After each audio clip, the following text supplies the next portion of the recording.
Already said some things that you mentioned from discussion board, some things that we talked about a little bit already.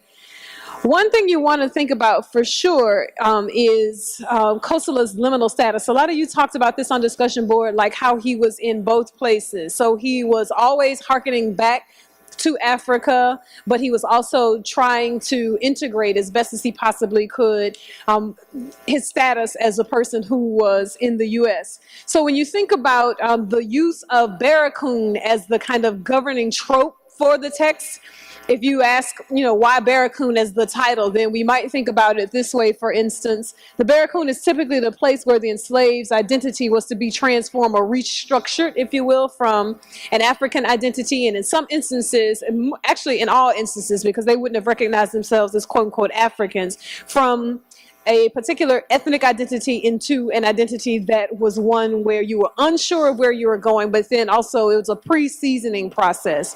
So think about how you see Kosala in and out of space at the same time, in terms of being in and out of a black space or an ethnic space, and how that then transforms to our second point. How does Kosala's transformation from an ethnic identity to a racial one happen? Or perhaps we should have even said a racialized one. So when he shifts or makes the conversion to Christianity, they build a school and request a county teacher. From our reading from last week, he quote unquote legitimizes his marriage, you'll recall, with a license. He has a Christian funeral for his deceased children, but in all instances he avoids assimilating fully into an American identity. So think about that transformation. How does he move from this ethnic identity where he is identifying with his home people and moving into a racialized one in the U.S., one that even has these complications and distinctions between him as an African born and people who are born in the U.S.? And then finally, think about Kosala's affirmation of his connection to Africa, all of the times that we see those iterations. How does he do it? So if you're looking for particular examples of how he affirms his identity for Africa outside of his just saying it explicitly, he uses call and response as an African storytelling trope. And the examples that you saw before when he says, you understand what I'm saying? Or he would say something and then wait on Hurston to respond, and the back and forth between them. The narrative sequencing also favors that of West African storytelling, where he begins before the thing he is talking about and then returns to Africa by the end of his storytelling. So next week, when we get to the point where you see some of his stories in the parables, you'll also see how he makes that full circle, which is characteristic of West African storytelling. The signifying, when he tells stories and he's clearly throwing shade, but then he comes back and says, all right, do you understand what I'm saying? Or gives some insight. His use of parables, which again we'll see at the end of the appendix next week. And then when you think about how he integrates that governing structure, he says they tell us that they don't have kings here. All right, so we don't have kings, so we're going to do it the way that we would still do it, as we try to collect this space, the way to recreate it in a way that is familiar to us. So he says, well, we're going to go with Gumpa, who has some nobleman blood in him, and then we'll have two judges. But he rejects outright the notion that there is this lawlessness or a non-following of the law. And then finally, when he thinks about the collective work, when he says, all right, we free now, what are we going to do? How are we going to move? We want to go back to Africa, but since they won't pay for us to go, and they go and they tell, captains, we think y'all should take us back. And they say, oh no, we don't owe you anything. We, fed you and clothed you when you were an enslaved person, and everybody's telling them how much it's going to cost. So he said, all right, for as long as we have to be here, we'll make adjustments. So begin to think about how he affirms the connection to Africa without ever assimilating fully into the space as an American space. There are a couple of other things that you talked about a little bit on discussion board, and some things that you had questions about that we'll talk about over the course of the next couple of slides. But here's some things to keep in mind as we're moving through this part of the discussion. We'll use some time at the end of the class period again for any additional questions that you might have. But let's think through these, especially as we're also thinking about some key themes and tropes that come out of this one. I think the next one that you had up, Doc, is slavery or enslavement here. All right. Okay. This one, we're going to walk back to go forward a little bit. So chapter 7, slavery, page 59. For those of you with the physical book. It's a short chapter, 4.5 pages. In the beginning of 4.5 pages, it goes from how hard he worked to the country women trying to get whipped him, and then the women beating back. I took that picture. That's a fairly famous picture. You see the sisters holding hands, right? They hold their hands with their left hand. What they got in their right hand? That should tell you all you need to know about the strength of the black woman right there. When you beat one of them sisters, the rest of them jump down on them. He ain't try to beat no more African women. We talked about that last week. These next two slides, these are just next two books. These are just examples for those of you who might want to read more about this. The Dreaded Comparison. That's Marjorie Spiegel's book, very famous book. Alice Walker actually wrote the preface to that book, where she writes about how they treated Africans the same way they treat non-human animals. So that muzzle you get on the dog, they created the same kind of thing for black people. And that's a woman from the Caribbean. And they had, those of you from the Caribbean, you know, sugarcane is big down there. That's one of the crops they got us to do. They would put a metal tongue depressor on the inside of that mask, and it's got holes in it over the mouth. Why?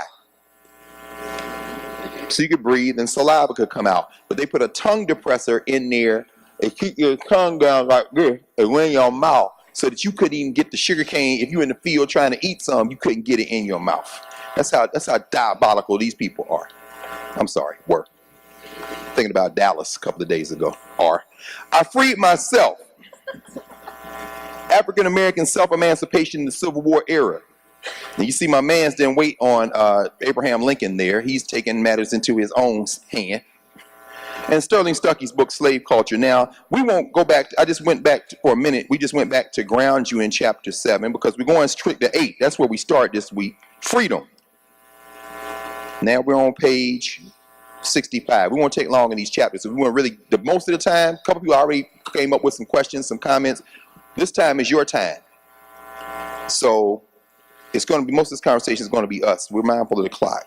We won't go past the half an hour. That'll give us a good 30 minutes to talk. Chapter 8, freedom. After they free us, you understand me, we so glad we make the drum. Remember they made the drum? Freedom, page 66. Now they talking about what they're going to do. They want to go home, but we think Captain Mayer and Captain Foster, they ought to take us back home. But we think they save money and buy we think we save money and buy the ticket ourselves. Now, of course, you heard Dr. Williams talk about it. Let's go to page 67 for a second. There's a reason why I got my friend Ray Winbush's book. He teaches at Morgan State University. He edited a book about 15 years ago called Should America Pay? Slavery and the Raging Debate on Reparations. At Howard University right now, over in the Department of History, Dr. Arajal has published a book on reparations in an international context. How many of y'all have heard the term reparations? Exactly. There's a real scholarship on that. So before people say reparations, y'all just take that, nobody open their mouth, put their brain on display. This 150-year conversation that's been held in courtrooms, in private conversations. Y'all see that on page 67, right? So Cudjoe is like, I want to go home. Captain Tim is like, but you got a good home, Cudjoe. Cudjoe say, Captain Tim, how big is Mobile? Y'all remember that right there? How big is Mobile? Tim said, I don't know, Cudjoe. I've never been to the Four Corners. Okay, he gonna get cute with it. Cudjoe is on another level philosophically at this point. What does Cudjoe say? If you give me all of Mobile, the railroad, and all the banks, what does Cudjoe say? I don't want it because what? It ain't home. Hey man, how big is your city? Oh no, I've never been. Dude, you could give me this city, all the land, all the money in the bank. I don't want it because it ain't home. And then he puts the hammer on him. You made us slave. Now they make us free, but we ain't got no country, we ain't got no land. Why don't you give us piece this land so we can build ourselves a home? And what does the captain do? He got mad, then he jumped up. What did he say to him? Fool, you think I'll give you property on top of property? Meaning what? You property. I took good care of my slaves in slavery, and therefore I don't owe them nothing. You don't belong to me now. Why must I give you my land? There is the crime of America right there. You criminals brought these people halfway around the world. Then you fight a war because you can't keep the economy going. Then all they want to do is go home. You won't take them home. Then they say, well, we'll give some, give us the land. They say, we ain't giving you land. We don't owe you nothing. You don't owe us nothing. That's why your country falling apart right now. The initial crime of the United States of America is land theft. Ask the Native Americans. And all Cudjoe and them wanted was, we can't go home, give us some land. So once he don't give them no land, what do? They save their money and they buy land. And then you heard Dr. Williams say, we see we ain't got no ruler. Nobody go to be the father of the rest. We ain't got no king, neither no chief like in Africa. And you see that. But here's the thing. They make Gumpa the head. You heard her say that. But this dude was with the homie. Did anybody else ask the question, why didn't they hold a grudge against him even though he didn't do anything personally? You were with the people that rolled on us. Think about what that means in terms of what it means to be a human in the world. Before people start accusing other people of not being human, are you human enough to forgive somebody who's from a group of people who you claim did something to you? I'm sorry, today is September the 11th, isn't it? All over this country, they call themselves commemorating the date that they went and rolled on an entire country of people that had nothing to do with what happened on September 11, 2001. Don't talk to these people about humanity, and don't let them ever talk to you about whether you are human or not. Watch what they do, and then you ask yourself, who should be the judge? How big is Mobile? All right, marriage. Who's from New Orleans? All right, so y'all know where that is, don't you? It's Congo Square, baby, no question, right there. Right? We don't need Big Frida, Trombone Shorty, nobody. Everybody know where that is. There go some sisters drumming in Congo Square. On Sunday, they would let the Africans have that day to dance and to drum, but they also sold Africans there. But of course, these Africans didn't know what Sunday was. In African soul, you understand me, we ain't got no license. The man and the woman, they agree between themselves. Then they married and lived together. We don't know nothing about they have license over here in this place. So we're going to get it married by the license. But I don't love my wife no more with the license than I love her before the license. Now, y'all remember how they got together? He comes sniffing around her, and what she say? What you want with me? Some of y'all had that conversation right now. Some of y'all had that conversation today. Hey, what you want with me? Abila cut to the short of it, didn't she? What you want with me? So he said, I'll work for you. I won't beat you. Women, when did I won't beat you become the standard? Anybody read that line and was like, wait, hold on. This is complicated, right? Because it comes with all kind of conversation. Were they beating people in Africa? Is this just like normal practice? Did you pick up beating people from during slavery? Because you wasn't here that long. You was a grown-ass man when you came. But Abila wasn't having it. Think about how black men and black women have been negotiating the terms of being partners for years. You ain't got to start with an excellent Sunday night watching Insecure. You can start with this. What you want with me, Lawrence? Now, anyway, let's get it. So I'm just saying that there are roots of how you work this out, right? So we go to 74. Because what happens on page 74? The child dies. Says that the first time in the American soil, the deaf find where my door is. But we from across the water know that he come in the ship with us. Death is always here. I told y'all we went to this funeral. The man, 92 years old, went home, had breakfast with his wife, sat down, went in his favorite chair, Randy did. She went in there. His wife was from Senegal, Fatou. Saw her yesterday. You know, greeted her, viewed the body, sat there, embraced her, went out for the ritual. She said he sat there in his chair. I went in the kitchen. I came back a few minutes later. He was gone. I said he went out like a G. He had gigs scheduled to the end of the year. He said, I said, I'm gone. Let me go see what's next. Death come with them in the ship. Everybody dies. The question becomes, what do you do? He said, therefore, when we build our church, we buy the ground to bury ourselves. It on the hill facing the church door. In other words, there's a new book that's out by Cheryl Finley, Committed to Memory, The Art of the Slave Ship Icon. Death and slavery have been taught to us and shown us like it's something to be scared of. The last line in this book, we'll see in a second, shows us how we think about this. There's commemorations all over the country. That's a sign from Philadelphia. Some of y'all from Philly know where that is. That's the first tomb of the unknown soldier. But what they don't say is it's across from Independence Hall in Philadelphia. That's also the place they gave the Africans to bury their Africans. When we go to the New York African Burial Ground later this semester, understand that we always needed a place to put our people. Some of y'all came up around them old country churches where the people are buried there in the church, next to the church. All right, let's speed this up a little bit because it's 6:30 almost. Kasula learns about law, chapter 10.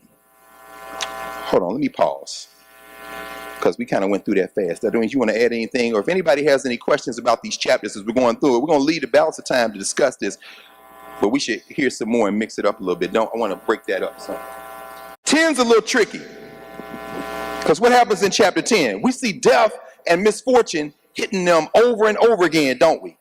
It's only a few pages, and this dude is going through all kind of hardships, right? What happens in chapter 10? Kasula learns about law. One more time. His son, right? Son gets killed, right? They don't do nothing to the man with killing my son. Shit, this could be 2018. They don't do nothing to the man to killing my son. This could be Kasula. This could be Leslie McSpadden, Mike Brown's mother from Ferguson, Missouri. They don't do nothing to the man to killing my son. He a deputy sheriff. White woman get home late, blow a man away in his house. The Texas Rangers take it from the black woman police chief of Dallas, give her 24 hours to make up a lie. Now she running out talking about he ignored my warnings. He a deputy sheriff. I don't do nothing. I a Christian man then. I a sick man too. I didn't get hurted by the train, you understand me? The train hits Cujo. Did they pay him? No, they didn't pay him. In fact, y'all know I got a law degree, right? So I went and looked it up. The Southern Reporter, volume 37, Supreme Courts, Alabama, Louisiana, Florida, and Mississippi. The case itself was the Louisville and NR Company Railroad versus Lewis. So I went to look up how they decided this BS. This train hit this man. Last clear chance doctrine. They saying, oh, you had a chance to get out the way. He's like, dude, I saw the train. No, that's not what happened.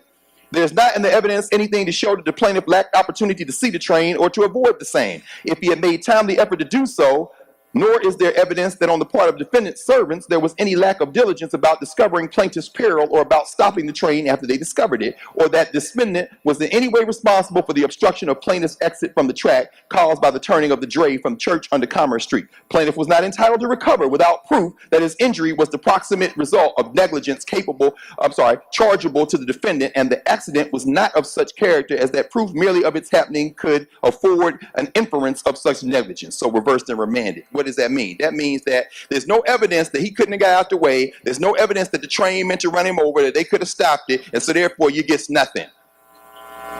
Is that justice? Clearly the train ran him over.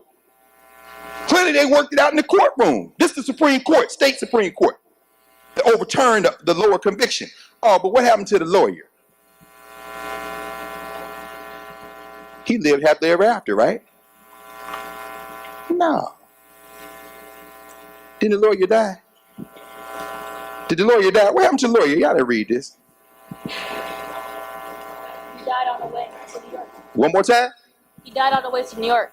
He died on the way to New York. See, sometimes it's justice, then it's justice.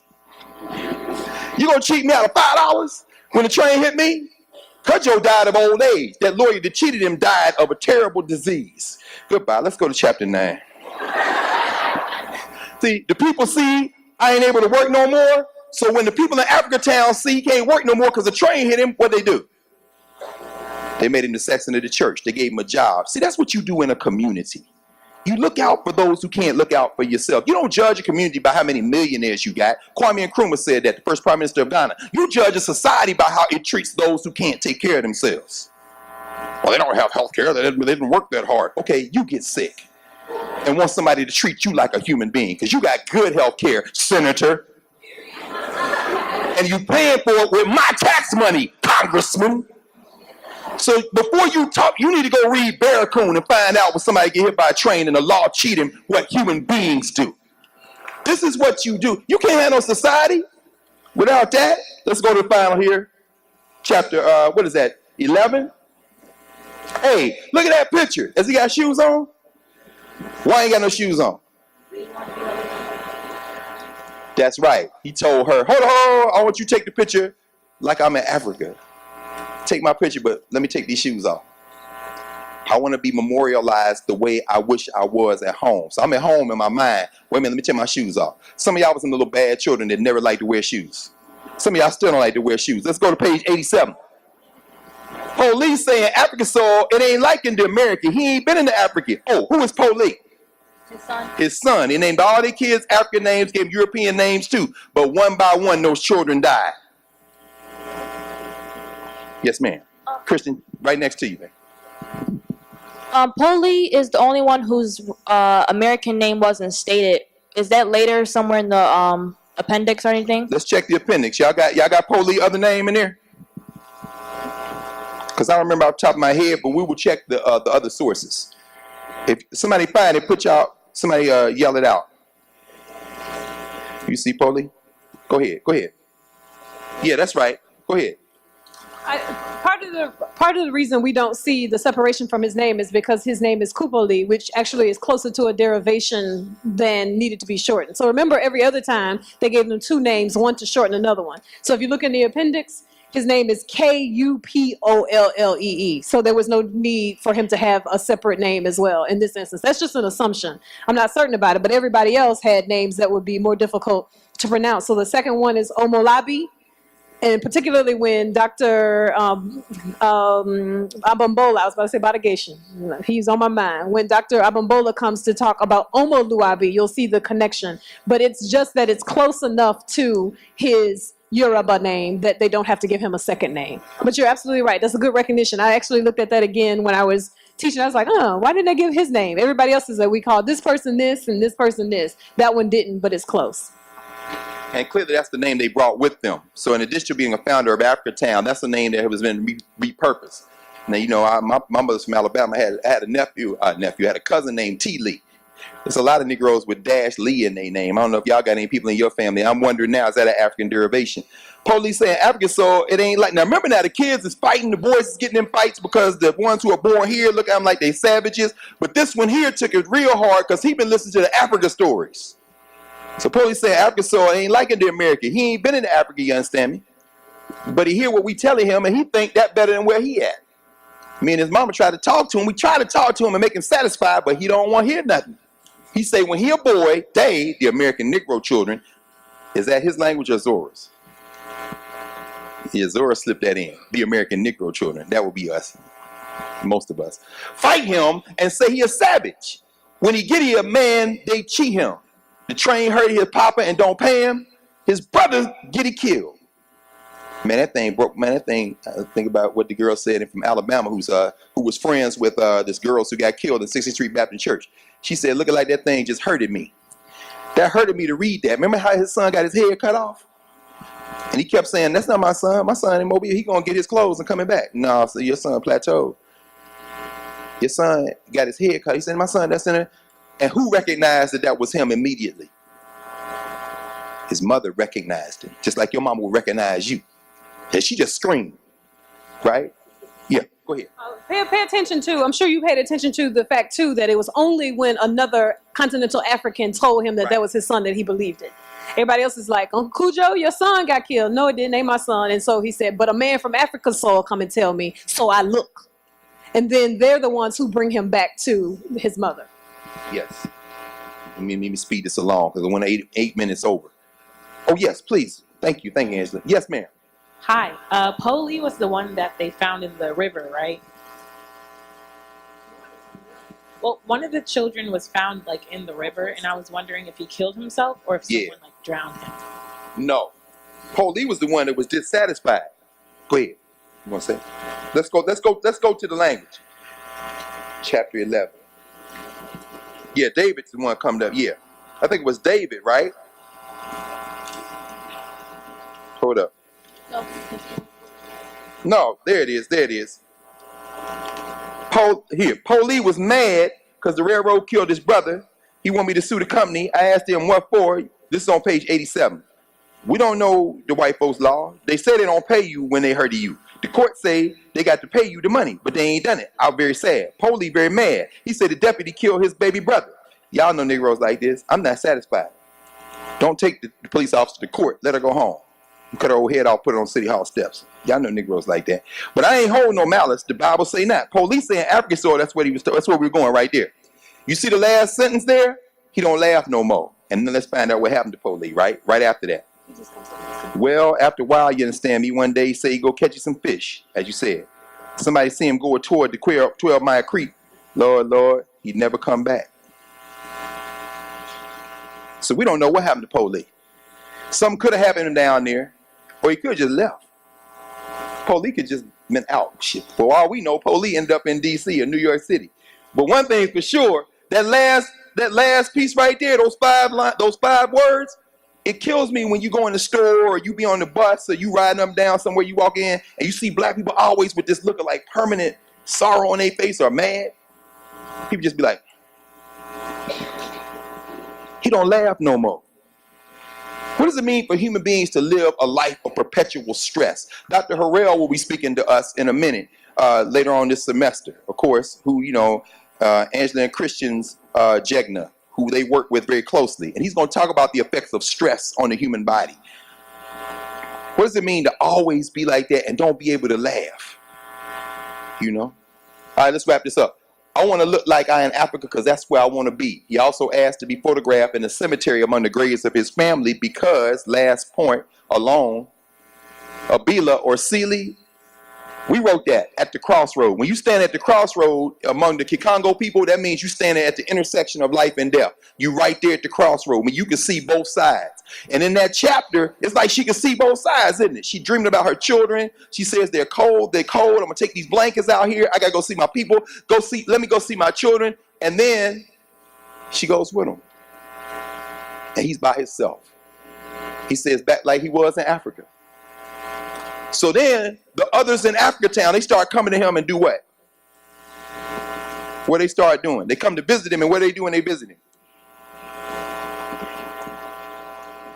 Y'all remember? Yeah, they say tell a story. Tell us a story. And he started telling stories, right? Now some of y'all have finished these stories at the end. And when you finish these stories at the end, hey, some of these stories, I'm like, are these stories best read high? I mean, this one on the lion woman, I'm like, this lion woman story right here. No, I'm kidding. I am kidding. But that lion woman story, for next week, we're going to spend the whole next week talking about these stories he was telling. There's some deep lessons in these stories. That lion woman story, I'm like, dude, y'all brought that from Africa. That's one I think we need to pull back out. This is a picture finally took on page 94, the last two paragraphs where we end the book. The last line in the book. She's leaving him, right? She done gone in and ate peaches with the man, watermelons, Virginia hams. They back and forth. Sometimes they go eat crabs. Sometimes they sit and talk. Sometimes they just talk. They don't sit. Sometimes they just sit there. And then at the end, he started thinking, maybe I'll go back with you. And she leaves him for the last time. And she says, when I crossed the bridge, I knew. He went back to his porch, to his house full of thoughts, to his memories of fat girls with ringing golden bracelets, his drums that speak the minds of men, to palm nut cakes and bull roars, to his parables. I am sure that he does not fear death. In spite of his long Christian fellowship, he is too deeply a pagan to fear death. But he is full of trembling awe before the altar of the past. That's a tomb from about 4,500 years ago from a dude named Ptahhotep. Ptahhotep, an ancient Egyptian guy who passed away, he said, when I die, before I die, I got to find somebody to pass this wisdom on to. He calls it a staff of old age. Abila left. Kasula was there. He left. But before he left, he gave the story to Zora, who gave it to us. So in some ways, Kasula has made you a staff of old age. He didn't get to go back home, but you get to reconnect because he told his story to somebody who knew how to get it from him. So let's pause there for a minute. We got a good, strong 15 minutes, a little bit more, for any comments or questions. Oh, go ahead, Nancy. Yes, please, go right ahead. Thank you. Now, that's important because think about this, y'all. Think about this. This is a man who grew up in Africa, who became almost the age of most of the people in this room, actually the age. He was 19. So between 18 and 20, 19 in Africa, who got rolled on, who saw the worst kind of violence, then comes here, suffers through enslavement, keeps his family, builds a family with his wife, and then the violence claims his children. You can see why this guy would be almost unspeakably sad. You know how hard must that have been to get this man's story? He done seen it all on both sides of the Atlantic. Very good, though. That'll let us get into that. Who's got? Yes, Naz, yes, please, bring this up. Just a comment. Yes. There's a saying that people say that a man never becomes a man until he buries his father. And it was making me think a lot about how Kasula had to bury all of his children, and except for the one that never came back. And he had to bury his wife, and there was just so much death that happened so frequently. and seeing like how many of them died like so young. Like the daughter was 15 when she died, and like looking how that just hasn't changed over time. Like still Black parents burying their children at young ages, 12, 15, 18, and like not having to exist, like even the chance to like grow up and start their own families. Just a thought, and I was like, it was just sad seeing the sorrow that he was holding, and seeing the sorrow that she was holding, and how they were like, it caused stress in their marriage too. Like they were able to still function, but him like leaving because she was in so much sorrow when her children died, and seeing how the impact that continues to have, it just was like heartbreaking. Definitely heartbreaking. But the fact that you're making that observation and then we can all hear it, that's the balance.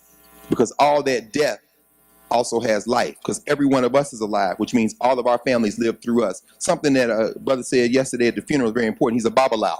He's a Yoruba priest, but he was also the lead drummer in Randy Weston's band. And he said there are many African traditions that believe that when you die, you come back.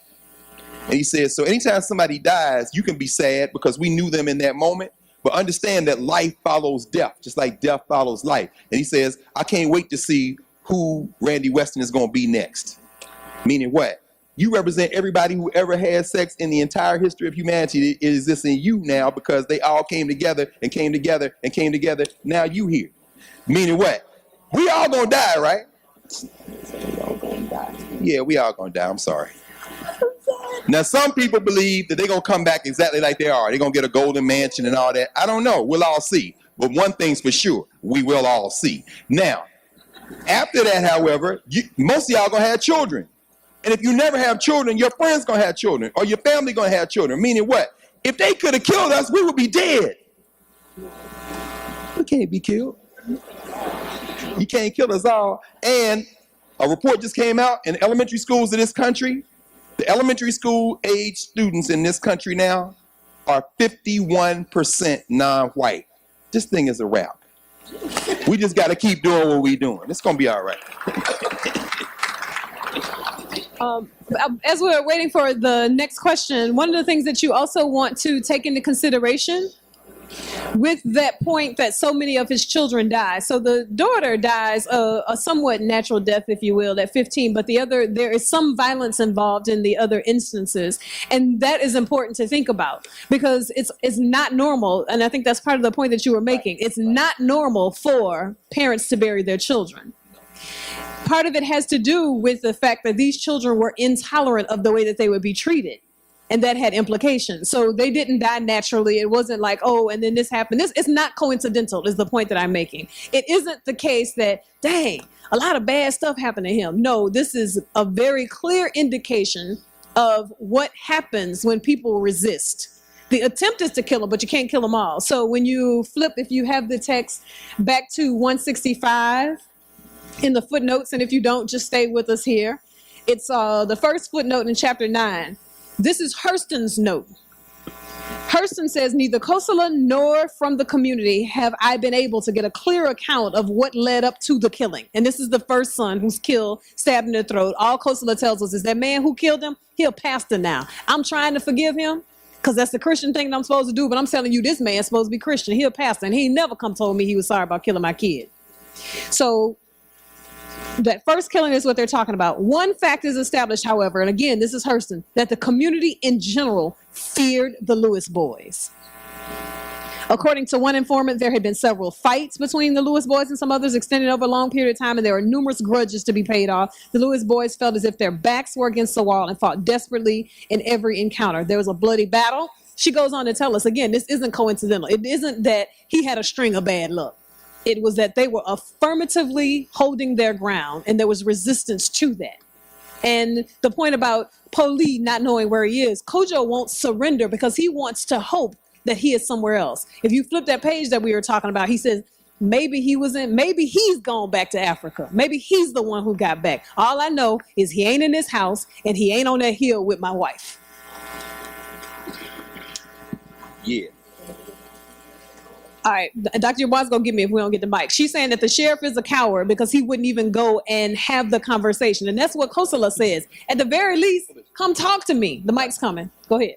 And there's also a question here. And there's one more question right here. We got time for both of them. I was but just go saying ahead. that he hid and killed him. Like, he hid inside of the carriage to kill him. And then Add the rest of it. Add the shock and law and order twist. Is he a black sheriff or a white sheriff? It's a black sheriff. It's a black dude. Yeah, and it's like shows like even to today, like the Code of Blue and whatever. But it was just like, it was crazy, and looking at like the continuation of like cowardice that happens there, it was just like, oh, it was a mess. It was a mess. It was very frustrating and agitating, and see how like the lack of justice just like continues. Isn't that something? Concealed in the butcher's wagon. All right. I don't see where the other one is, so we'll go here and then, okay, and then that one high up. So we'll go here first. Go ahead. No, you can go ahead. Oh, well, I know, we talked about Congo Square, and I know being from New Orleans, African culture was always celebrated, even once most of the black people became American born. That's right. So, like, especially like with like second line music and jazz music and all that type of stuff. But when I read the story, it seems like a lot of the African American kids, you know, kind of shunned away from the African kids. So was there a point to where they kind of like became not part of Africa in the sense of like, you know what I mean? Like, did they stray away from their African traditions, or were they always still celebrating? Even when if you was American-born, African-American slave in New Orleans, you were still celebrating African traditions in New Orleans, even though you wasn't really African in its entirety. So was there ever a cutoff to where African traditions were like not celebrated anymore amongst the African Americans? I think there's a couple of ways to answer that question. The question that he's asking essentially is, how is it that some people became quote unquote African American, and how did some people become or remain more affirmatively African? The situation with New Orleans is special in the sense that they had the benefit of being kept together. And the seasoning process that was to happen everywhere else, where it was beaten out of you as much as possible, and the separation of different people, the unity is available to them in Africa. And there are certain freedoms that are available to them, not in Africa, in New Orleans, that are not available to them. The less coastal you get, the same thing you'll see with the Seagull Islands. If you're coastal, the odds of you being able to retain some elements of that, because there's a constant influx of people to remind you. So what Kosala tells us often is, these people lost their memory, essentially. They had the benefit of like recurring memory. You want to add something to that, Doc, before we go to? Now, I'll just say very quickly, and we got time to get these two comments. Very quickly, people never stopped being Africa, but they stopped labeling what they did African. So even as they rejected them, because they were directly from Africa, many of the things those people who were calling them savages were doing were African. They were going to church getting happy, but they wouldn't call that being African. You know what I'm saying? And now it's regional. You got people in this room who say go-go, why they listen to go-go? Or they listen to trap. Or trap, why they listen to trap? Or they come, but the point is that if you step back from all of it, I'll tell you, like my friend Randy Weston used to say, it's all African rhythms. But now we put different labels on it. So Latinos will say, well, they listen to all these African Americans. Dude, have you ever been to a Dominican community or a Puerto Rican community, and you hear them drums and hear that music or hear those horns and say, this is my music? Yes, it's our music too. But the labels change. So they never stopped being African. They just stopped identifying the culture with Africa, and the culture is very diverse. So it creates it's a political difference. It's not a cultural distinction that should be one we're fighting over. That's why we have to learn about it. It's very important. Yes, ma'am. Go ahead. Oh, wait, the sister behind you, I think she was first, right? Yes, go ahead, dear. Yes. And then we go. So as we see in Kusala, especially like through the ends of the chapters, and how he deals with his grief and his trauma, which watching his children die, and then we move on later in the death of the death of Emmett Till and how it affects Mamie Till, and then we see like the death of Trayvon Martin and how it affects Sabrina Fulton, and we see like this generational historical trauma in Black communities and how it's literally killing us because we are so stressed out and so full of sorrow and grief and anger and frustration. So my question to you is, how do we first start healing from that trauma? Because as young people, how are we going to start living if we feel as if like our time is limited? Let me, y'all definitely get yes. The answer, you just showed us the first indispensable step to the answer. It begins in the fact that y'all chose to come to this institution. And people are hyped. Howard is in the top 100. That's fine. Howard's been in the top 100 on U.S. News and World Report before. So forgive me if I'm not excited. The thing I'm excited about is you chose to be here. This is a healing space. You know how you heal from a trauma? The first thing is you got to recognize you've been traumatized. That's when you stop blaming yourself. That's why we study slavery. We stop blaming the second thing is we start asking the question you asked, how do we heal? And the third step is we start identifying ways to heal, which include doing this intellectual work. The fourth step is we heal and we move on. But it doesn't, the first thing you gotta do is make the choice to say, what is it Tony K. Bambara says in the beginning of The Salt Eaters, for those of you who read these African-American women novelists? First question is, do you want to be well? Sure. Are you sure you want to be well? Our people act like they ain't sure, and that's because sometimes they don't know what else to do. This is the step. Now, if we're gonna be really some ways different for our people and for humanity, we start bringing the community into these conversations. We start not just going there, but bringing them here and going back and forth. We will heal. And we know we have healed before because somebody was sane enough to keep y'all dressed and through the 12th grade to get here. So I think you already begun to answer it with what you said. And the only thing I'll add to that is to try to trouble that notion that time is short. It's not. We all don't, we get a certain amount of years on the space, and you got 24 hours in the day, so you take full advantage of the time that you have before you. Like if you worry and anticipate or become anxious about the shortness of the time, then you cut off some possibilities. So you're young enough now, we can't even say that. And there's this big discussion where you'll see people say, you know, I've done my part. It's time to pass the baton. I reject that outright. You don't get to stop working for freedom until you die. There's no such thing. I'm not done. I can't say that ain't for me. That's for y'all. No, it's not. It's for all of us all the time. And if you think about the distance between Kosola's move into the U.S. to the point that Hurston came to talk to him to the time that we getting at this text, we can't talk about time. You see what I'm saying? Like we're getting this narrative in 2018. If Kosola has said, I can't tell this story because I'm just, we all short on time, then we stuck. So move out of the limitations of the time space as well. Right here. Yep. You got the microphone. Yeah. I just wanted to add on to what she had said about how it's not normal to bury your children. But I was thinking like once Kosola's daughter dies, like how his name literally means my children do not die anymore. And for to think about after every death, what that means to him. Because I know how prideful I can be in my own name. And for him, I feel like he can't live up to his own name of my children don't die anymore. Oh, yeah. Of his children continuously dying. But watch this though. The children are either gone or dead. Abila is gone. But there is one who moves into the compound with him. Who is it?